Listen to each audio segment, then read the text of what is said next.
Jadi alhamdulillah hebat. Tuan-tuan, VCD ni tuan-tuan kena dapatkan nanti rakaman ni.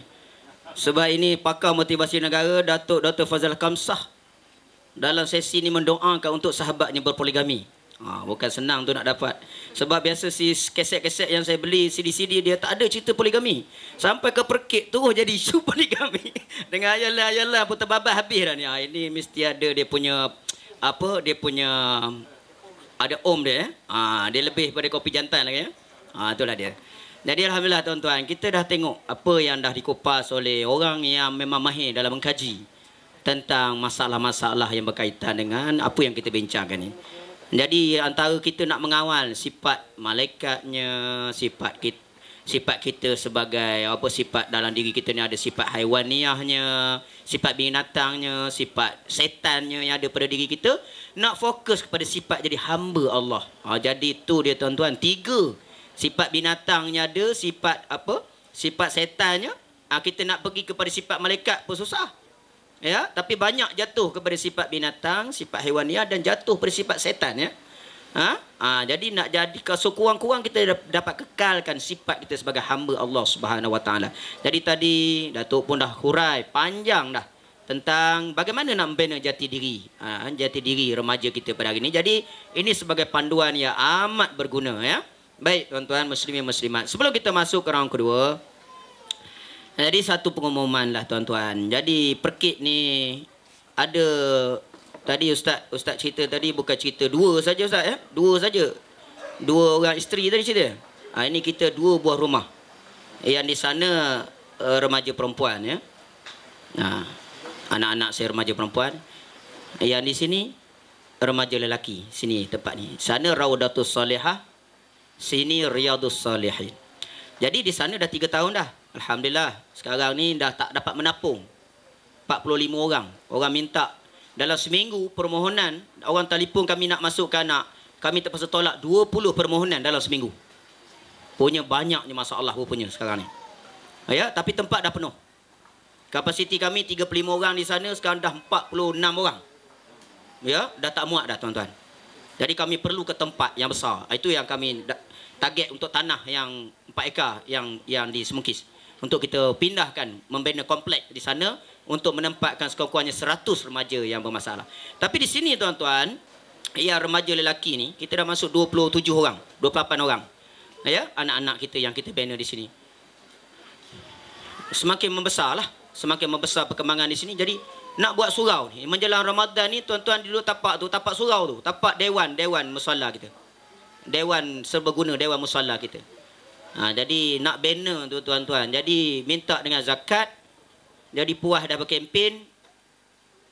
Luluslah kiranya. Lulus pada kertas. Bajet nak buat ni 40,000. Luluslah 20,000. Tapi syaratnya kena keluar model sendiri. Kena siap 70% dulu. Baru boleh claim. Tuan-tuan fikir macam mana aku nak buat. Jadi sama juga kita cari modal dulu lah. 70% dulu baru boleh claim. Jadi tuan-tuan, sebelum Ramadan ni anak-anak kita nak berjemaah tarawih, nak bersemayang.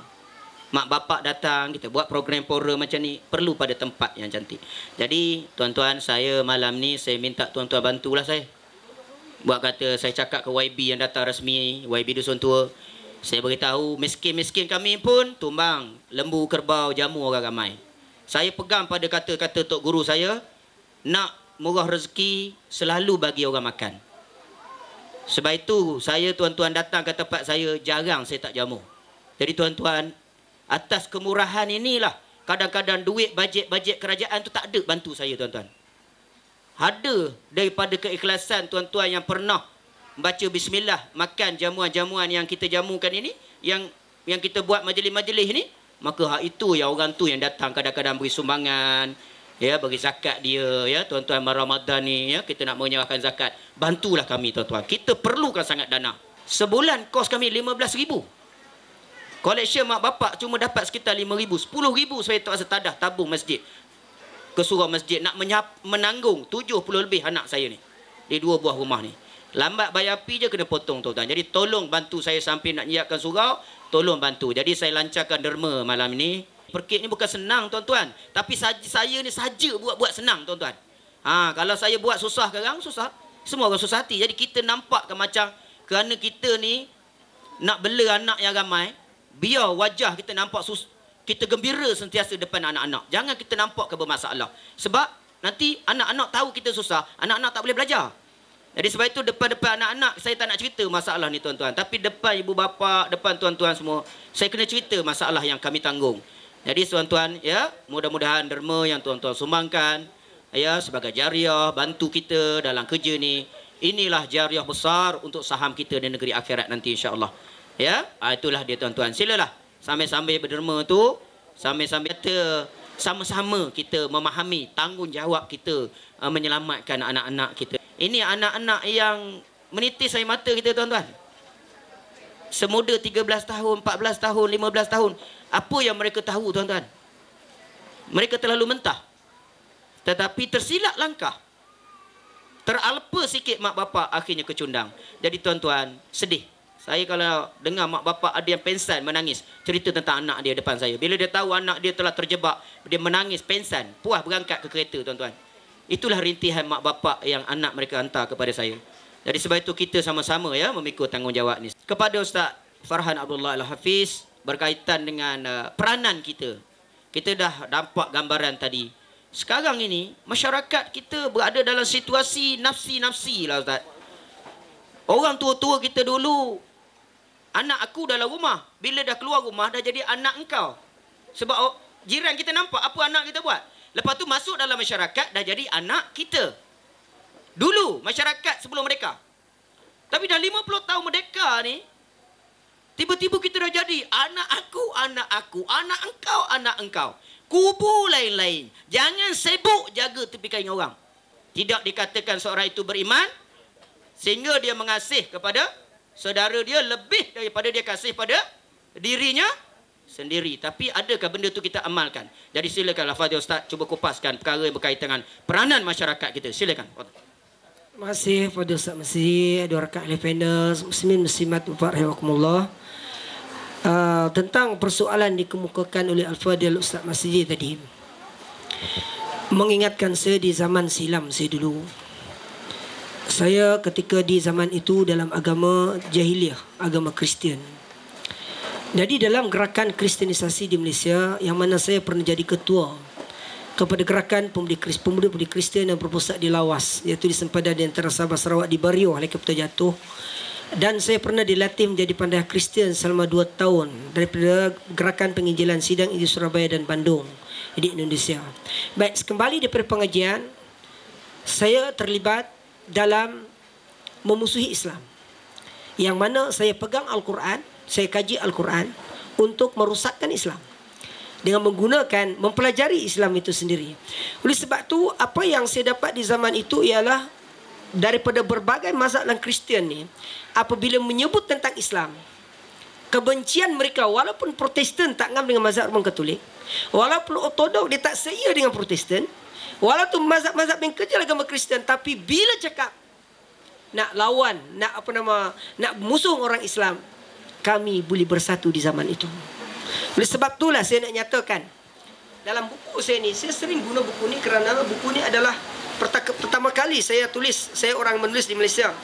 Kita lihat dalam kabinet kerajaan negara kita pun, dalam kerajaan kita di Malaysia pun, kita tengok apabila kes Allahyarham saudara Mufti Abdullah, saudara Mufti pendaki Gunung Everest dapat datuk, menjadi rebutan kepada 2 keluarga, iaitu keluarga dia dan Jawi dan keluarga dia. Oleh sebab tu dalam keadaan sedemikian, mereka menggunakan undang-undang yang ada untuk mempertahankan agama si Datuk Murti tadi.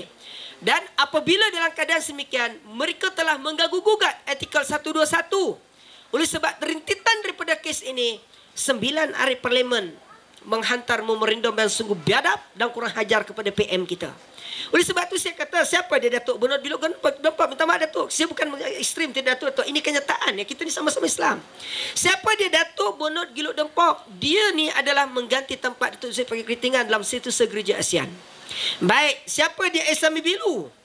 Siapa dia mereka-mereka ni? Apabila kita baca artikel ni, memo tu PM, Kalau tajuk asal dia ialah Call for Review of Laws Affecting Right of Non-Muslim. Mereka minta kaji undang-undang adalah negara kita berkenaan dengan undang-undang peruntukan khas bagi hak mereka yang bukan Islam. Mereka minta kaji undang-undang.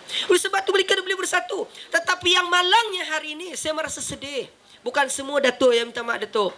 Bukan semua. Kita di zaman jahiliah dulu, saya sendiri bawa duit daripada gereja. Kalau sebulan kita masuk lebih kurang 10 ke 15 ribu untuk diberikan kepada golongan fakir miskin, mereka tidak kurang upaya dan sebagainya, termasuklah di kalangan orang Islam sendiri pun kita bantu guna duit daripada gereja. Baru-baru saya ceramah di satu sekolah Metodis ya. Dia ada di kalangan sister dan pastor beri duit khas peruntukan kepada anak-anak fakir orang Islam. Tapi kita sebenarnya dalam Islam ilmu itu datang daripada Islam. Ilmu itu datang daripada Islam. Bab baru datang daripada Islam. Oleh sebab Rasulullah sallallahu alaihi wasallam, ya, kalau kita tengok di dalam bab mengambil beratnya, Rasulullah SAW beri amaran dalam satu hadis. Rasulullah sebut, "Man lam yahtam bi amirul muslimin falaysa minna." Barang siapa di kalangan umatku, kata Rasulullah SAW, tak mengambil berat tentang keadaan orang lain, bukan daripada, tidak termasuk daripada gulunganku, kata Rasulullah sallallahu alaihi wasallam. Dan Rasulullah sallallahu alaihi wasallam menukilkan dalam satu hadis lagi, al-muslim kal bunyan, orang Islam, orang muslim itu umpama satu bangunan. Yashuddu ba'duhum ba'da. Yang mana mereka ini saling tolong menolong satu sama lain. Tetapi yang saya kesian sungguh. Saya kenal Ustaz Masjid ini ketika saya belajar di Azhar lagi. Saya tahun akhir di Mesir. Ketika saya belajar tahun akhir, forum pertama dengan beliau. Sejak daripada itulah saya kenal beliau. Bawa tabung. Tak selesai lagi masalah. Tapi Alhamdulillah, walaupun beliau tak mengeluh. Yang menjadi masalahnya, kenapa jadi macam ni? Ya, mengapa dan kenapa jadi macam ni? Karena perasaan. Segelintir di kalangan orang Islam tu dia mempunyai sifat anania, Ustaz. Aku, engkau. Malah ketika saya forum dalam beberapa surah, boleh lebih 20 siri forum dah di Ustaz Masjid. Ada orang SMS kat saya, orang telefon kat saya, apa saya perkit ni sibuk sangat nak bagi berat nak orang Islam yang teraniaya. Siapa suruh? Kalau dia tak ada duit, tak payahlah buat perkit tu. Ini ada luah-luahan tu dekat section kawasan-kawasan Salam. Tapi saya beritahu kepada mereka balik. Ya, saya beritahu pada mereka balik. Dia kata ada segelintir, bukan semua ada tu. Dia kata jangan jaga tepi kain orang lain. Istilah tu sesuai lagi ke Datuk Gagah hari ni. Saya beritahu kepada dia, perkit Ustaz mesti buat bukan saja nak jaga tepi kain, dalam kain pun kena jaga. Ni Ustaz mesti buat ni. Itu yang kata dia jaga ni, yang mereka yang terlibat, yang diperkosa, yang dirogol, kes-kes yang sampai kepada perkit dia. Oleh sebab Ustaz Masjid bukan saja nak jaga tapi kan dalam kain, bukan pasal yang buat jahat tu dalam kain dia tu. Bukan di luar kain. Ya, minta maaf lah, yang buat jahat tu dalam kain. Oleh sebab sudut fikir-fikir, saya dah banyak forum dengan mufti-mufti dan juga orang-orang yang terkenal negara. Saya tak jumpa lagi macam Ustaz Masjid sebenarnya. Oleh sebab itulah Ustaz masih nak bergerak, dia kesorangan dengan sekretariat yang dalam perkit. Ayah anda pun dah bantu, Alhamdulillah. Kan? Mereka-mereka yang prihatin ke perkit bantu, tetapi sedikit di kalangan masyarakat yang membuka mata dalam hal ini. Karena Ustaz masih perkit buat kerja dakwah. Ayah anda buat kerja dakwah. Datuk buat kerja dakwah sesuai dengan profession, bidang masing-masing. Datuk buat training center di Burga. Alhamdulillah dah siap. Ya? Berbagai bidang. Oleh sebab itulah kita kena ambil peranan. Pertama sekali ialah wa'tasimu bihablillahi jami'a wa la tafarraqu. Ini kita kena bersatu. Bersatu dalam apa? Akidah Islam. Bersatu untuk apa? Untuk membantu sesama Islam. Saya yakin dan percaya tuan-tuan, mungkin malam ni ada orang korporat yang datang. Kos nak bina tempat ni 20,000. Daripada awal nak buat ni 20,000, 40,000 kos dia. Kalau seorang lah malam ni bagi RM100 seorang. RM100. Kalau 50 yang datang, dapat berapa? Lebih kurang 5,000 Datuk Dapat lebih kurang, insya-Allah. Kan? Jadi keprihatinan ni kita kena ada. Kita kena tolong-menolong di antara satu sama lain. Oleh sebab itulah Ustaz Masjid takkan bergerak, perkit takkan bergerak sekiranya tidak ada bantuan daripada masyarakat Islam sendiri. Pasal Ustaz Masjid pun lebih kurang dengan anak juga. Dulu saya mewah Datuk, minta maaf Datuk. Saya duduk rumah banglo. Ayah saya setiap dengan driver pakai Mercedes mata belalang dulu Datuk. Allowance 3,000 lebih. Tapi sekarang kembali dalam keadaan hidup sederhana Datuk. Pasal kita tak nak benda-benda syubhah tu. Jadi jika ni takdir Allah Ta'ala saya dah masuk Islam lah. jika saya berada, nauzubillah, saya berada di zaman jahiliah, ditakdir saya jumpa Ustaz Mizi, saya boleh keluarkan peruntukan pergi kerja 50,000 bantu dia. Tapi saya tak tahu hukum dia macam mana. Tu zaman tu tengok, pasal ada di zaman tu kita bantu. Sebab tu zaman Pairin, minta maaf, zaman tu si Pairin Ustaz, imam-imam dan Bilal-Bilal ni siapa pergi umrah haji dia tu. Nak tikal tu. Nak tikal. Tapi saya tak tahulah pasal masa tu pun maknanya mereka ni pun bukan tahu hukum sangat. Dia main kebas tu oleh sebab tu orang minta petua kepada saya masjid UPM. Datuk Yap ahli parlimen Serdang bagi 10 ekor lembu kepada masjid. Orang tanya apa hukum? Saya kata sembelih je lembu tu buat gulai. Kan apa nak susah. Tapi sampai ke tahap nak kaji itu masalah dalam isi hukum PK pula. Oleh sebab itulah peranan masyarakat hari ini ialah kita kena tolong buat usaha kerja dakwah ni. Pasal tak ramai yang sanggup buat macam ni. Saya pun tak sanggup. Di Sabah sana saya bila pelajar lebih kurang 60 orang. Saya buka madrasah tafiz percuma. Adalah anak yatim lebih kurang 15. Saya tak minta yuran 1 sen pun. Adalah yang bagi RM50, RM30. Oleh sebab itulah Ustaz Masjidi yang budak-budak saya ni alhamdulillah daripada kalangan yang baik-baik. Tapi Ustaz Masjidi daripada yang teruk kepada yang lebih baik. Oleh sebab tu saya nak tutup. Saya nak ada beberapa perkara saya nak bagi nasihat kepada anak-anak murid Ustaz Masjidi yang ada di sebelah kanan ni dan sebelah kiri ya. Ada pelajar-pelajar dia ni. Adik-adik sekalian, saya teringat berkenaan dengan kisah Al-Imam Asy-Syafi'i. Ya, Imam Syafi'i ni, dia ni adalah seorang kanak-kanak yang belajar ilmu agama. Ya, apabila dia pergi belajar dengan seorang tu guru. Nama tu guru dia ialah Imam Waqi'. Tu guru kepada Syafi'inya, di antaranya ialah Imam Waqi'. Imam Syafi'i ini meninggal di Mesir ya. Dia adalah gulungan tabi'in, Imam Syafi'i ini. Oleh sebab tu apabila dia berguru dengan seorang tu guru dia Imam Waqi', dia dah belajar dah. Tapi tergemak lagi nak buat maksiat. Dia dah belajar tapi Quran tak lekat. Hadis tak lekat. Banyak tak lekat pada Imam Syafi'i. Sehingga kan suatu ketika, dia balik ke rumah, dia tak pergi salam ke mak, dia terus ketuk pintu. Kemudian mak dia kata balik nak pergi mengaji lebih lagi. Oleh sebut seluruh kota Baghdad Imam Syafi'i pergi belajar. Maka dia pun datang kepada Imam Waqi'. Dia kata, Su'ila an waqi'in su'il hifzi, kata dia. Aku telah bertanya kepada tuk guruku. Kenapa teruk sangat perangai aku ni? Aku mengaji dah. Mengaji dah. Duk perkit mengaji dah. Elok dah. Tapi tergamak. Kadang-kadang tergamak lagi. Ingat lagi masa silam. Kenapa teruk sangat? Maka Imam Waqi' beri nasihat kepada dia.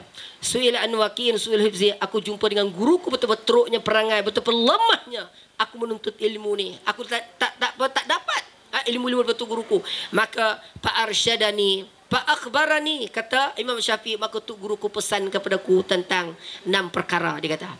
Pak akhbarani, kata dia, wa'lam bi annal ilma, ketahuilah ulimu, sesungguhnya ilmu itu adalah nurullah, la yuhda lil asi, dan hidayah itu takkan hinggap kepada hati-hati yang bergelombang dengan maksiat.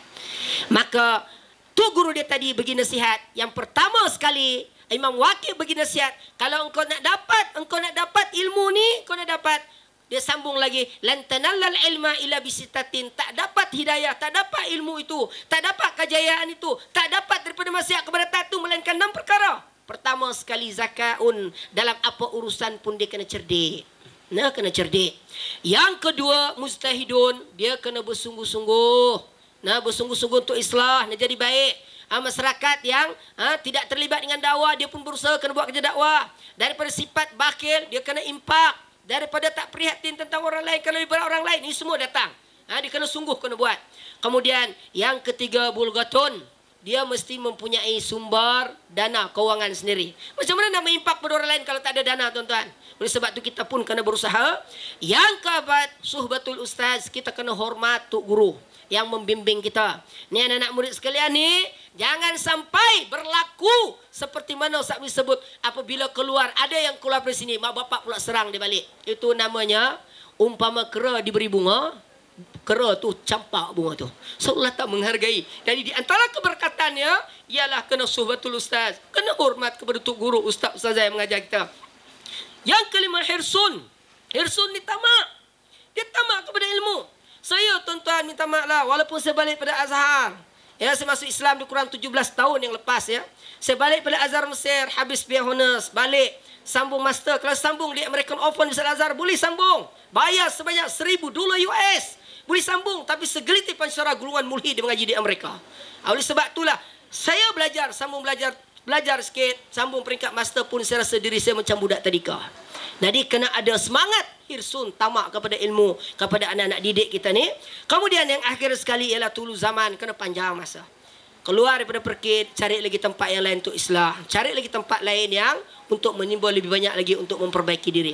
Jadi itulah di antara petua saya yang saya nak beritahu pada anak didik Ustaz Mazidi ni, anak-anak didik kita ni. Kemudian bagi kita sebagai masyarakat, pertama sekali peranan kita ibu bapa jaga agama. Mula dengan diri kita idap binafsik, kemudian jaga agama anak-anak kita, kemudian didik anak kita dengan didikan agama. Kemudian yang keempat ialah kita sama-sama buat kerja dakwah ikut kumpulan masing-masing. Dan akhir sekali ialah kita kena banyak buat kerja kebajikan. Dari menjelang bulan Ramadan Al-Mubarak ni, Ustaz Mazidi akan adakan sembahyang tarawih di sini, sentiasalah mengimarahkan tempat ni.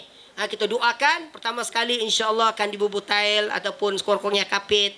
Tempat ni insya-Allah saya juga akan bantu Ustaz Mazidi untuk mencari dana. Oleh sebab tu pada malam ni saya ada membawa beberapa buku ya yang mana saya tulis sendiri. Bukan diciduk daripada mana buku. Saya tulis buku ni Kristianisasi dan Gejala Murtad Malaysia. Saya orang pertama menulis buku ni. Kalau nak tengok statistik, nama senarai negeri mana yang paling ramai murtad, kes-kes sampai Jatuhan Peguam Negara. Buku ni ada di luar di sana, diharamkan oleh KDN, tak ada di luar sana ni. Ya, saya pun dah bagi hadiah kepada Datuk. Ustaz Mesti pun dah dapat buku dia. Tolong habiskan buku ni, ada satu kotak saja. Dan buku yang saya tulis juga ada 2 buku, Kaedah Sistematik Menghafal Al-Quran. Saya nak kempen kepada ibu bapa rahimakumullah supaya biar satu rumah hari ini lahir seorang hafiz Al-Quran. Bayangkan kalau anak kita jadi hafiz, esok kita meninggal. Anak itulah yang mengkhatamkan 30 juz setiap bulan dihadiahkan kepada mak ayah. Apa yang kita nak warisi Datuk? Bila kita meninggal nanti Datuk, banglo mewah, kereta yang ada kita Datuk, hatta isteri pun kita tinggal Datuk. Minta maaf 2 minit Ustaz. Apabila kita meninggal ni, semua kita tinggalkan. Isteri duduk rumah banglo. Ya, kita mempunyai pendapatannya, ada serikat dan sebagainya. Kemudian bila kita meninggal, kemudian isteri pun dah wafat lebih kurang 40 hari Datuk. Berapa hari agak Ustaz? Lebih kurang 40 hari. Dia pun bergincu, dia pun comel-comel dah. Hak dia bawa kereta tadi drive pergi kat kubur, dia pun menangis, "Bang, abang dah pergi dulu. Dulu masa kenal abang hidup semati, abang pergi dulu." Dia pun menangis. Menangis 2. Lepas tu 40 hari, dia pun pergi kerja. Kebetulan ada seorang hamba Allah ni, amboi anggun betul janda sahabat kita ni. Comel sungguh, dia pun mudah terpikat, dia dah lupa dah abang, dia pun kahwin. Baik, bila dah kahwin tu tuan-tuan, ya, bila dah kahwin, dia pun menumpang kesenangan yang kita cari semua hidup dengan dia. Dia pun duduk berbanglo, dia pakai kereta kita. Dia pun cakap kat isteri dia, dekat suami dia, "Bang," dia kata, "Inilah kita naik kereta ni, peninggal duduk rumah arwah peninggal suami saya ni, kita pergi ziarah lah bang. Ni kubur dia ni sempena bulan Ramadan ni bang." "Baik layang," kata dia pun pergi Datuk. Dia pun bagi dengan act dia Datuk. Dia datang tu. "Assalamualaikum ya Syekh." Daripada jauh dia bagi salam. "Assalamualaikum ya Syekh." Yang ahli dia pun bagi salam. Kemudian sedekah lepetihan lebih kurang Datuk. "Jom bang kita balik, nak hujan." Dia pun naik jintu ataupun mesti semata belalang Datuk. Maknanya kesemuanya dia kebas Datuk. Dalam isteri dengan banglo kita diambilnya, kereta diambil, dengan isteri-isteri kita diambil Datuk. Tapi kita 2 Datuk jangan ambil isteri kita Datuk, insya-Allah Datuk. Datuk benar kau lain Datuk Oleh sebab itulah ini pun kita kena ingat bahawa apa yang kita tinggalkan tak ada apa. Hanya amalan, hanya sedekah terbaru yang kita buat. Jadi tuan-tuan tolong belikan buku-buku dan CD-CD yang di luar sana tu. Saya bagi 15% untuk tabung dana perkit. Jadi tolong habiskan beberapa kotak di sana di samping CD-CD perkit. Dan itulah di antara kesimpulan yang saya buat. Yang baik tu datang daripada Allah, yang kurang tu kelemahan segelintir di kalangan kita orang Islam tak beramal tak hati Islam, dan segelintir pemimpin-pemimpin kita yang memimpin tapi tak melaksanakan hukum Allah SWT. Wallahu alam bisawab. Jadi alhamdulillah tuan-tuan, memang hebat ya. Mutiara-mutiara ilmu. Itu dia. Orang yang buat usaha dakwah Siam Malang ni, Allah bagi ilmu-ilmu laduni, ilmu-ilmu yang di luar jangkaan ya. Allah bagi di atas keikhlasan mereka. Jadi sampai lahir ilmu tu tadi, sampai teori ya, kesan daripada bila kita terlalu mencari dunia, akhirnya dunia itu kita tinggal, kita seorang-seorang dalam kubur. Last sekali orang lain sapu rumah kita, orang lain sapu bini, sampai bini kita pun kena sapu. Jadi sebab itu sebelum bini kita kena sapu, kita kena kahwin lagi satu dah tu. Nah, sebelum dia disapu orang, kita kena tambah dulu dah tu. Tu dia. Dia ada tu. InsyaAllah tu. Jadi itu dia semangat untuk lelaki lah. Kopi ayanda, kopi ayanda. Jadi seterusnya kita sambung. Jadi ayah pun nak bercakap ni mesti nak kempen kopi ayanda ke macam mana. Di samping tu buku-buku ni ada di belakang, tuan-tuan tolong bantu ya. Jadi seterusnya pada ayah saya minta ayah berikan sikit pandangan kenapa orang kita ni, orang Melayu ni kita perlu bersatu padu lah. Sebab ayah duduk kat tempat Cina, India ni. Tapi orang Melayu pula dia sibuk duk bergamuk sesama sendiri ni, duduk berkelahi, berjiran apa semua ni. Kenapa orang Melayu pula pandang sinis sesama Melayu, sesama Islam ya? Sedangkan orang Cina, orang India tu suasana dia lain. Kalau kita tengok dia bersatu di bandar ya, dia mendatang. Jadi boleh ayah berilah pandangan ya, macam mana pengalaman ayah di Bukit Bintang saya. Bismillahirrahmanirrahim. Assalamualaikum warahmatullahi wabarakatuh. Sebenarnya Ustaz cakap pasal ni kenapa bangsa Melayu perlu bersatu pada mengenai masalah ancaman orang kafir yang merosakkan budaya hidup orang Islam. Sebenarnya bersatu ni kita daripada dulu-dulu lagi dah memang kita bersatu antara kita semua, antara orang Islam semua lah. Tapi masalahnya bersatu dulu dia bersatu padu betul, sepadu-padunya. Tapi bersatu sekarang ni bersatu dengan wang ringgit. Maaf cakap macam di Bukit Bintang. Memang kita bersatu orang Melayu, tapi masalah orang Melayu bersatu ni ada duit. Ada duit ada bersatu, tak ada duit tak ada bersatu. Kalau lagi tak ada, lama-lama jadi hantu. Itu yang paling yang kita takuti sekarang. Sebab kita masalahnya orang Melayu di zaman sekarang ni, maaf cakap lah, bukan semua, mungkin setengah ni, dia terpengaruh banyak tentang duit. Duit lah matlamatnya segala-galanya. Walhal bukannya dengan duit boleh orang kita menyelesaikan semua masalah. Itu yang semestinya. Tapi kita mula terpengaruh dalam hidup kita harian. Bangun pagi macam saya duit. Bangun pagi duit. Sebab duit ni dia melakukan segala-galanya. Masalah masuknya kita pi KLCC nak kencing pun kena bayar RM5. Tak tahu Ustaz. Itulah duit. Perlunya duit. Depa bersatu banyak cara bersatu. Pertama bersatu padu. Yang kedua bersatu kerana wang ringgit dan kerana duit. Kami sebenarnya di Bukit Bintang ni banyak masalah yang kami hadapi, bukannya dengan orang Melayu, bukan dengan orang Cina atau dengan orang India, tapi dengan orang Melayu. Dia mudah terpengaruh kerana duit. Bila kita bagi duit, dia upah dia buat kerja yang tak elok, yang tak diredha Allah Ta'ala. Ikut dan, nak bunuh orang pun dia mau. Macam-macam hal berlaku. Bukan tak bersatu. Bila depan bersatu, bila belakang jadi hantu. Jadi kami cuba buat yang terbaik Bukit Bintang untuk bersatu. Pakida ni sebenarnya ni kita ambil orang ahli-ahli Pakida, maaf cakap semua orang Melayu. Kita tak ada orang Cina, orang India tak ada. Mu'alaf pun memang ada dalam Pakida. Orang yang masuk Islam pun ada. Tapi kita cuba bersatu. Tapi tak boleh nak buat. Saya tak rasa orang Melayu kita boleh bersatu sampai sekarang. Kalau kita tengok daripada segi-segi tertentu, dari aspek-aspek tertentu, kita tak boleh bersatu. Masalah banyak. Macam Ustaz Datuk cakap dari segi rasuah. Yang makan rasuah banyak orang Melayu. Bukannya orang Cina, bukannya orang India. Melayu sendiri buat Melayu rosak. Memang kita duk bangga-banggakan takkan hilang Melayu di dunia. Tapi sebenar-benarnya Melayu dah hilang. Dah tak ada lagi orang Melayu. Yang ada sekarang ni hantu. Itu sebenar-benarnya. Tapi kita masih lagi menegakkan benda-benda macam tu. Itu separuh dia lah. Macam Bukit Bintang. Kami Bukit Bintang selalunya buat benda yang terbaik untuk semua orang Melayu. Kalau siapa ada masalah apa-apa, datanglah mengadu di Bukit Bintang. Kita akan cuba bantu, cuba buat. Kadang-kadang masuk ayah macam ni. Kadang-kadang kami bantu orang ni, duit kocek keluar sendiri. Mereka ayah bantu ni, tolong ni. Telefon sini. Dia arah kita pula. Kadang-kadang kita pun malah nak cerita pasal duit kupang ni kata dunia. Macam Ustaz Faham cakap ni, ada bini lawa pun, macam Ustaz ada 3-4 bini cantik, comel, kata banyak. Bila dia mati, bye-bye. Lepas tu dia pasang gincu cari yang lain. Betul tak Ustaz? Datuk? Ini kenyataan. Habis kalau kira duit sangat, susahlah, kaya lah kami. Ustaz pun kaya, saya pun kaya, mungkin Datuk pun kaya, Ustaz Faham pun kaya. Buat kerja ada duit. Tak ada kerja, jangan buat. Tapi Tuhan tak suruh macam tu. Tuhan suruh kita tolong-menolong, bantu-membantu dalam apa-apa hal sekalipun. Tak semestinya kita membantu orang Melayu, orang Cina, India pun kita kena bantu. Sebab dia asal manusia. Itu saja. Assalamualaikum. Jadi alhamdulillah simple ayah jawab ayah sedap tu. Jadi seterusnya kita beri masa terus untuk apa yang bagi Datuk ya, untuk peranan ya Datuk. Peranan apa ibu bapa. Kita tengok banyak anak-anak ni Dia banyak boring, lari rumah, cari kawan. Ada masalah di rumah tangga banyak ni. Masalah ibu bapa hari ni gagal menjadi model. Model, role model kepada anak-anak. Ini yang kita tengok hari ni, bila dah gagal menjadi role model kepada anak-anak, kita tengok anak-anak akhirnya mengambil jalan pintas cari kawan-kawan.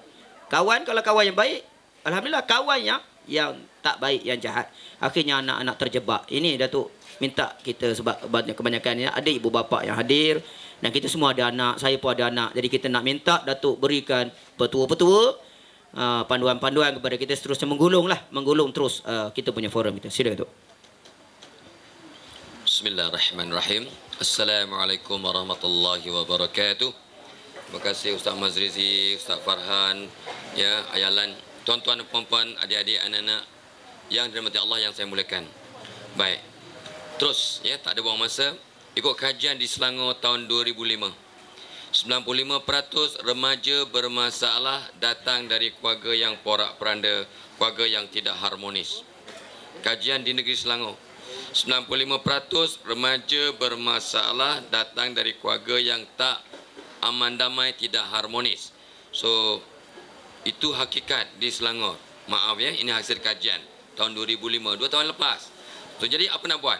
Saya berkesempatan belajar dari mak bapak yang dilantik sebagai ibu misali, bapa misali. Ya, saya belajar dari keluarga misali, apa tindak tanduk mereka sampai menyebabkan anak-anak mereka jadi cemerlang. So, ini yang saya nak share sekarang dalam masa yang singkat, dalam masa 8 minit ini. Apakah tindak tanduk mak bapak yang telah sah berjaya didik anak? Jadi nak rumuslah sikit-sikit. Yang pertama, of course lah, Ustaz Farhan dah sebut banyak kali. Ya, mak bapak jaga solat, mak bapak jaga ibadah. Mak bapak jaga solat 5 waktu. Maaf ya, maaf. Saya buat kajian satu Malaysia. 80% orang Melayu Islam tak semayang 5 waktu. 80% orang dewasa Islam tak solat 5 waktu. Adalah solat 1 waktu, 2 waktu, 3 waktu. Ya, orang Hindu sembahyang 2 kali, orang Islam ikut 2 kali. Macam mana? Macam mana anak-anak betul? Bak kata ulama-ulama, jangan risau kalau anak-anak tak dengar cakap kita. Risaulah anak-anak sentiasa tengok perangai kita. See, apa saya dengar, saya lupa. Apa saya lihat, saya ingat, kata peribahasa Cina. So they keep on looking at what you do. Very, very important. They may not listen to what you say, don't worry. But they keep on looking at what you do. I think speak English not to make you understand, just to show off that I can speak English. Saja je. Nak cakap Arab tak tahu. Cakap orang putih, cakap Jawa, 1-2 yang faham. Okey. So, nombor 1, tolonglah jaga solat dulu. Jaga solat dulu. Ustaz sebut ya. Jaga solat mak bapak, jaga solat anak-anak, jaga ibadah mak bapak, jaga ibadah anak-anak. 1. Nombor 2, saya tanya mak bapak yang telah dapat anugerah ibu Mitali, apa amalan mereka? Mak bapak Mitali tiap-tiap malam solat taubat. Tiap-tiap malam solat taubat. Saya ajak diri saya, tuan puan, please, malam ni kita solat taubat sampai kita mati. Mudah-mudahan bila kita solat taubat, hati bersih. Bila hati bersih, doa makbul. Doa makbul. Ad-du'a silahul mu'min. Doa itu senjata kita. Come on. Yes, kita dah puas berdoa, tapi tak makbul. Kenapa? Hati masih kotor. So, solat taubat tentang malam, please, awak buat, saya buat. Nombor 3, saya dah sebut tadi kan, ulang balik. Istighfar minimum 70 kali. Astaghfirullahalazim, astaghfirullahalazim. Yang pendek lah. Yang panjang, astaghfirullahalazim allazi la ilaha illa huwal qayyum wa atubu ilaih. Panjang, tak dan. Okey, astaghfirullahalazim, astaghfirullahalazim, astaghfirullahalazim. Sambil bawa kereta, sambil belah durian. Dah bau durian ni. Sambil belah durian ya. Istighfar. Senang aja 70 kali. 2, ya, 3, keempat, ini dia. Tuan-tuan dan puan-puan, kita ni fuqara ilallah. Kita fakir dengan bantuan Allah. Kita perlukan bantuan Allah. Dan Allah dah berpesan pada Nabi, Nabi pesan kat kita. Barang siapa ingat Allah waktu senang. Yes, sebab kata Ustaz, mungkin anak-anak kita tak terjebak. Jangan sombong. Jangan sombong. Bila kita mati, apa jadi ke anak kita? Luqmanul Hakim risau kalau dia mati, anaknya tak jaga sembahyang. Luqmanul Hakim, 1 juzuk Quran khas untuk dia. Ya, nama dia. Ya, bukan 1 juzuk, sorry, 1 surah khas untuk dia. Allah muliakan Luqmanul Hakim, tapi dia risau kalau dia mati, adakah anak-anaknya masih solat? Tuan puan dan saya risau tak kalau kita mati, anak-anak kita solat tak? So kita kena ingatkan Allah dengan solat hajat. Please ya. Semua mak bapak yang misali solat hajat tiap malam. Tapi mulakan dengan solat taubat, istighfar, baru hajat. Sebab dosa masih banyak. Jadi kalau solat hajat tak makbul. Penat je. So solat taubat, solat hajat, istighfar, baru solat hajat. Itu amalan keempat. Yang kelima, solat istikharah untuk dapat bantuan dari Allah. Macam mana nak didik anak kita? Kalau tuan puan ada masalah, you tanya saya boleh beri jawapan. Tapi jawapan saya mungkin tak boleh pakai, mungkin tak relevan, mungkin tak sesuai. Ya, so kita istikharah. Kita istikharah agar Allah bagi kita petunjuk untuk dapat didik anak kita dengan cara betul. Ya, dan jangan lupa yang keenam, solat witir malam ni. Solat witir sebelum kita tidur, solat witir. Dan satu lagi, please, maafkan semua orang sebelum tidur, kata Nabi, agar Allah buka pintu syurga, tutup pintu neraka, buka pintu rezeki. Salah satu pintu rezeki yang kita nak, anak-anak kita jadi anak soleh solehah. So mak bapak dan saya, maafkan semua orang sebelum tidur. Maaf ya, contoh kaifiahnya. Yang malam tadi saya buat, malam ni pun akan buat. Ya Allah, aku maafkan isteriku, anak-anak, mak bapak, adik-beradik, jiran-jiran, kawan-kawan, pekerja-pekerjaku. Aku maafkan semua orang dalam dunia. Ya Allah, jadikan semua orang dalam dunia maafkan aku sekeluarga. Saya yakin, ikut kajian saya, tidak ada orang Malaysia yang tak pernah mengata polis. Saya, ni ikut kajian ya, tak ada seorang pun orang dewasa di Malaysia yang tak pernah mengata polis. Ada pernah mengata polis? Tengok. Kalau kita mengata polis, berdosa tak? Mengata polis, dosa kecil ke dosa besar? Mengata orang, dosa kecil ke dosa besar? Dosa besar. Boleh masuk syurga? Jangan harap masuk syurga sebab kita mengata polis. Sebab tuduh. Sebabnya kata ulama-ulama, kita maafkan semua orang dalam dunia. Mudah-mudahan Allah rangsang polis-polis yang awak kata, yang saya kadang kata, ya, agar mereka maafkan kita. Jangan main-main ya. Cuma dua cara aja yang kita, Allah boleh angkat dosa kita. Ya, satu, dapat umrah yang makbul, ataupun mabrur ataupun haji mabrur. Maka Allah angkat semua dosa-dosa kita pada manusia. Yang keduanya ialah kita maafkan orang. Ya, so lagi redha dan jangan mudah semangat. Jangan mudah patah semangat. Nabi kata kalau kita ada masalah, anak bermasalah, kematian isteri, mati anak, hilang kereta, waktu sedih, apa Nabi suruh buat? 3 doa. Aku Abu Salamah, aku redha. Kau gantikanlah dengan suami yang lebih baik. Makbul doanya, kata Nabi, makbul. Dan oleh kerana makbul, Allah bagi wahyu pada Nabi untuk meminang Ummu Salamah. Jadi ibu-ibu tunggal ataupun doalah supaya suami yang tak elok tu mati segera. Ya, yalah, kau dah tak elok, doakan supaya mati segera. Ustaz dah bagi contoh tadi, Ustaz Farhan yang bagi contoh, bukan saya. Ini Ustaz ni. Ya. Astagfirullahalazim. Gurau lah tu, takkan ya doakan suami mati, takkan ya. Hei, jangan doa yang tak elok ya. Okey. So jangan patah semangat. Dan yang ke-9 ialah rumah tangga yang harmoni dan penuh kasih sayang. Ya, kata Nabi, sebaik-baik kamu laki-laki ialah orang yang paling lemah lembut kepada keluarganya. Dan insya-Allah ya, malam ni jangan masuk rumah sebelum baca bismillah 3 kali dan bagi salam. Sebab di pintu-pintu rumah kita, rumah masuk tu ada setan nombor 6, adik-beradik nombor 6 ya. Setan ada 9, adik-beradik nombor 6 namanya Dasim. Setan nama Dasim duduk kat pintu tu. Barang siapa masuk rumah tak baca bismillah 3 kali, tak kisahlah rumah kat Bukit Bintang ke, kat Bandar Berbangi ke, dia tak kisah. Bukit Bintang lagi banyak setan. So nak masuk rumah, ya, bismillahi, assalamualaikum, kata ulama. So setan berdam-berdasim tak boleh masuk kepala. Kalau masuk kepala apa jadi? Dia kacau supaya suami isteri gaduh-gaduh, anak jadi rosak. Tadi kajian tadi, bila setan masuk apa jadi? Anak-anak bergaduh sama sendiri. Anak-anak tak dengar cakap mak bapak. Anak-anak ingkar, anak-anak kurang ajar. All those nonsense because you masuk rumah tak bismillah 3 kali bagi salam. Saya pesan kat diri saya pesan kat semua yang suka sudi mendengar. Dan malam ni jangan tidur sebelum pegang tangan isteri. Kata Nabi, suami isteri pegang tangan apa jadi? Semua dosa gugur di celah-celah jari. So orang perempuan isteri jangan izinkan suami pegang yang lain sebelum pegang tangan. Nak pegang je, nanti dulu. Hok tangan dulu. Abeh hok tangan. Dah pegang tangan lah. Okey, hanya pegang kat lain. Baru boleh. Engkau budak-budak jangan dengar. Ini orang tua punya cerita. Budak-budak pun nak dengar pula. Hei. Ya, faham ya? Sebab Nabi bilang, suami isteri pegang tangan dengan penuh kasih sayang. Semua dosa gugur di celah-celah jari. Dosa kecil, dosa besar kena taubat. Bukannya pegang tangan aja, kata Nabi. Isteri pandang suami dengan sayang, pahala. Suami pandang isteri dengan sayang, pandang aja dengan pahala. Suami isteri yang berpandang-pandangan dengan sayang, kata Nabi, Allah beri pandangan rahmat, Allah turunkan hidayah. Jangan tidur dengan masam muka, jangan tidur dengan merajuk. Kenapa orang perempuan banyak dalam neraka? Nabi tanya pada Bani Jibril. Jibril kata kerana mulut mereka kurang ajar pada suami. Jangan marah orang perempuan. Ya, orang perempuan kadang mulut awak sengaja tak sengaja kecil hati suami. Dan suami bukan tak nak maafkan, terlupa, dan suami biasanya mati dulu. Yang ada jangan kahwin lagi. Ya, biasanya mati dulu. Ya, so tolong ya, jangan tidur sebelum minta ampunkan suami, dan suami-suami tolong isteri kita agar mudah masuk syurga tanpa hisap. Maafkan isteri kita tiap-tiap malam sebelum tidur. Kok kita mati, sebab Nabi dah pesan, wahai orang perempuan yang jaga solat, yang puasa Ramadan dengan sempurna, yang dapat redha suami, mari masuk syurgaku dari 8 pintu yang kau nak. Ya, syurga ada 8 pintu, syurga ada 7, pintunya ada 8.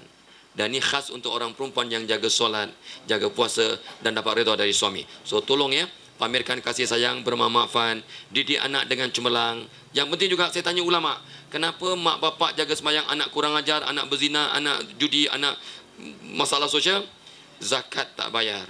Maaf ya, saya ulang balik. Kalau nak bagi derma kat ustaz ni, bagi biar banyak tapi ikhlas. Biar banyak tapi ikhlas. Jangan bagi sikit. Jangan takut. Nabi dah cakap ke Ali, wahai Ali, kau bagi 1 dengan ikhlas, Allah bagi balik berapa kali ganda?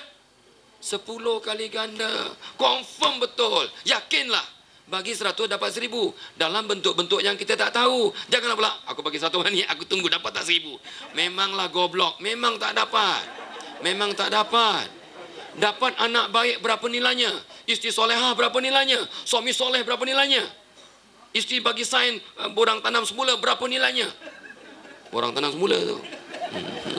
Ustaz Mazrizi je faham, yang lain tak apa faham. Tak apa, lah aku ada kebun getah ke, mana tahu nak tanam semula. Maksudnya apa? Please, anda telah derma tadi, ya. Tapi sekali lagi saya seru diri saya dan anda, biar beri banyak tapi ikhlas, sebab tak rugi tuan, tak rugi. Inilah dia apa ni, kita punya amal jariah kita. Buat surau, selagi dipakai terus kita dah, come on man, tak payah cakap lah, ya. So sanggup berkorban untuk anak, sifat kejiran yang mantap, ya, dan yang penting solat, disiplin yang tinggi adalah kita. Hubungan baik dengan guru-guru anak. Tadilah dia, guru-guru anak ni, guru anak buat baik, awak buat musuh. Gila punya mak bapak. Salah satu syarat untuk anak-anak cemerlang, mak bapak kena doakan guru-guru anak. Doakan guru-guru anak. Ada doakan guru-guru anak? Sejak tadika sampai universiti, ada? Saya tanya diri saya. So malam ni buat. Doakan guru-guru anak. Ya Allah, selamatkan guru-guru anakku, agar berkat ilmu yang mereka beri pada anak-anakku. Come on man, leaders and gentlemen. Last kali of course lah ya. Supaya kita sentiasa berdoa secara positif. Jangan fikir negatif. Apa itu doa? Yang kita pohon pada Allah itu doa. Ya Allah, tolong anak, itu doa. Rabbana atina fid dunya, itu doa. Apa lagi doa? Yang kita cakap itu doa. Di rumah tangga mulai malam ni, jangan cakap benda kotor.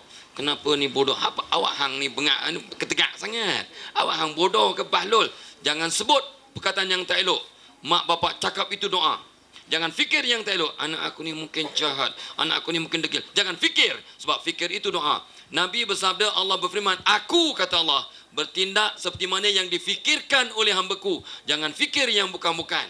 Jangan fikir yang bukan-bukan, itu doa. So please, malam ni kita doa yang positif untuk anak-anak. Haramkan perkataan buruk dalam rumah tangga. Jahat, degil, bangang, bahlul, mangkuk ayun, mangkuk terbang. Jangan sebut. Mangkuk sup tak apa. Mangkuk sup part 1 tak apa. Mangkuk yang lain jangan sebut. So minta ampun, minta maaf. Ya, ini semua cakap orang tua untuk sama-sama kita amalkan. Yang kita bincang ni semua nilainya kosong kalau tak diamalkan. Dan ingat, selepas 48 jam, apa yang kita bincang ni semua akan terpadam kalau tak diamalkan. So saya seru diri saya dan anda yang sudi dengar, malam ni kita amalkan. Mudah-mudahan akan lekat sampai bila-bila. Wallahu alam. Wassalamualaikum warahmatullahi wabarakatuh. Jadi alhamdulillah tuan-tuan, saya rasa tuan-tuan semua dah berpuas hati dengan forum yang begitu cantik, begitu bernas, begitu bermakna kepada kita pada hari ini. Dan saya bagi pihak tuan rumah mengucapkan setinggi-tinggi terima kasih yang tidak terhingga kepada ahli-ahli panel yang bahagia, Ustaz Muhammad Farhan Nurullah Al-Hafiz, pada yang bahagia Ayahanda Rasulullah Dahman serta rombongannya, kepada yang bahagia Datuk yang memberikan mutiara-mutiara ilmu kepada kita, serta tuan-tuan dan puan-puan yang datang daripada berbagai tempat ya untuk meraihkan menghadiri taman-taman syurga ni. Insya-Allah tuan-tuan, segala apa yang kita adakan ini sebagai suatu permulaan sebenarnya. Saya bercita-cita ingin membina satu kerja dakwah yang lebih besar lagi. Ini program dakwah kepada ibu bapa, kepada masyarakat yang setempat, kepada anak-anak dalam pemulihan. Kerja dakwah besar kita pada 18 hari bulan 8. 2 minggu sebelum merdeka, 18 hari bulan 8, tuan-tuan yang berminat dalam operasi besar-besaran kami, kali ini kami nak bawa 3,000 orang untuk gempur Kuala Lumpur dan Selangor, 15 kawasan. Tuan-tuan sila melapor diri pukul 9 malam di Masjid KLCC. 18 hari bulan 8, taklimat akhir untuk operasi besar-besaran. Tolong daftar diri di Masjid KLCC. Sebab kita dah booking 2 buah masjid. Masjid KLCC dan Masjid Sawi Legun untuk operasi besar-besaran tahun ni. Ya. Dan pada 31 Ogos. 30 malam. 31. Jadi tuan-tuan, berikan masa untuk kita buat kerja dakwah besar untuk menggempur di Kuala Lumpur dan Selangor, insya-Allah, di Lembah Kelang ini. Jadi tuan-tuan, kita akan bergabung semua. Ustaz Farhan akan pimpin bersama dengan Ayalan, semua kita akan pimpin untuk operasi bersama dengan kita punya sukarelawan, ahli-ahli kita. Ingin selamatkan lagi ramai lagi anak-anak kita yang berada di tempat-tempat yang menuju ke neraka Allah Subhanahu Wa Taala. Jadi tuan-tuan yang dah ada di tempat yang selamat, tempat berlindung, sama-samalah kita bantu doa macam yang Datuk cakap tadi. Doakan yang baik-baiklah untuk kami. Kami ini nak buat kerja, kalau tuan-tuan tak doakan yang baik-baik, tuan-tuan tak bantu ya, susah juga kita nak tolong ya.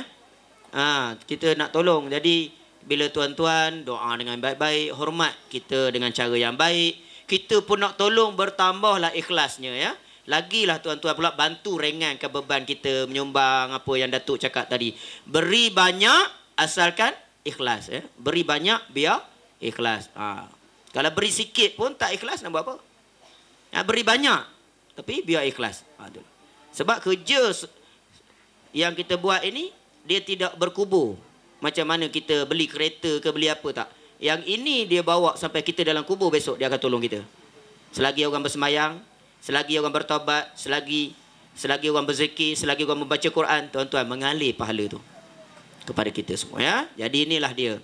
Kita ni tak banyak amalan, tapi dengan kita membuat majlis-majlis sebegini, membuat kerja-kerja kebajikan yang sebegini, menolong orang yang buat kerja-kerja kebajikan begini, mudah-mudahan Allah mengampunkan semua dosa-dosa kita.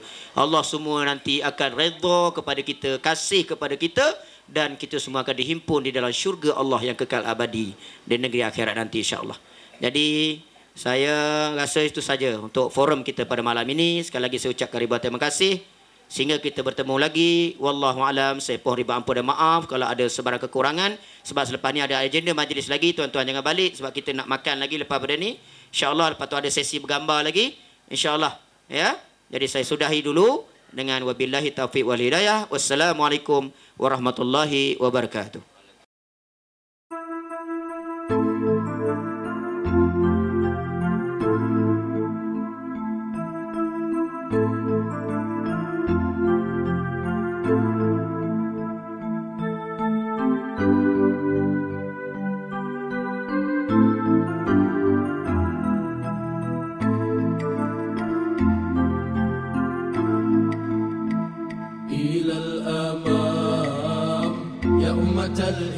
الإسلام يا ربي انصر دين الإسلام على الأعادي جملة بكمال يا إخواني المسلمين هيا للقتال اذكروا الرحمن اذكروا الرحيم على الأعادي جملة بكمال هيا هيا يا رجال هيا بالجهاد هيا هيا يا رجال هيا بالكفاح هيا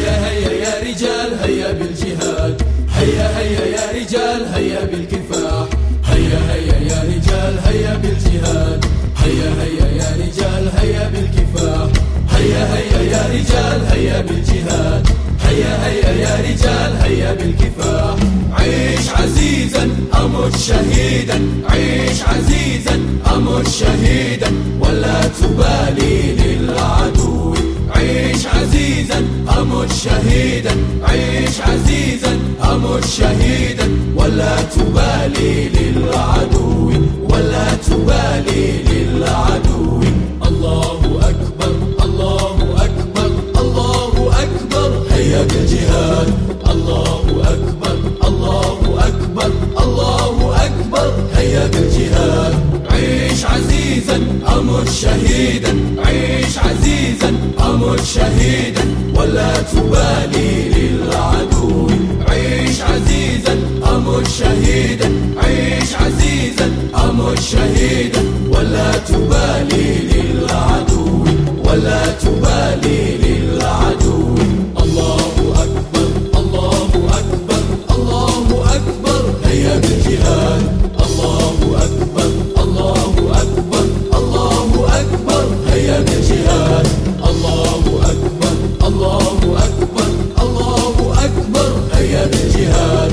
الله أكبر الله أكبر الله أكبر هيا بالجهاد.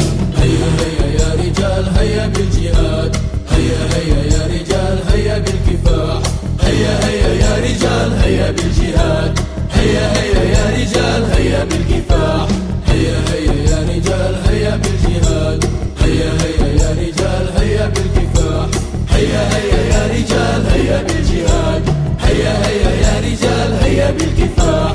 عيش عزيزا أمت شهيدا، عيش عزيزا أمت شهيدا ولا تبالي للعدو. عيش عزيزا أمت شهيدا، عيش عزيزا أمت شهيدا ولا تبالي للعدو، ولا تبالي للعدو. الله أكبر الله أكبر الله أكبر هيا بالجهاد. الله أكبر الله أكبر الله أكبر هيا بالجهاد. الله أكبر الله أكبر الله أكبر هيا بالجهاد.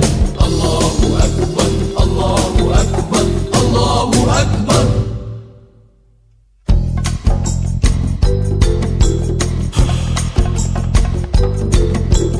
الله أكبر الله أكبر الله أكبر هيا بالجهاد.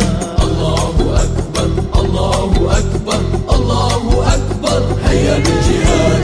الله أكبر الله أكبر الله أكبر هيا بالجهاد. الله أكبر الله أكبر الله أكبر هيا بالجهاد.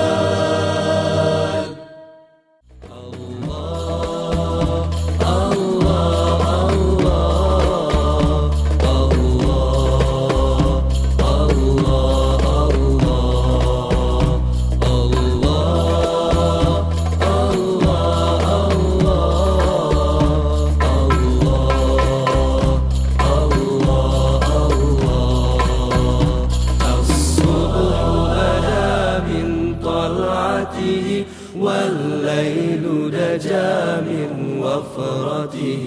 الله الله الله الله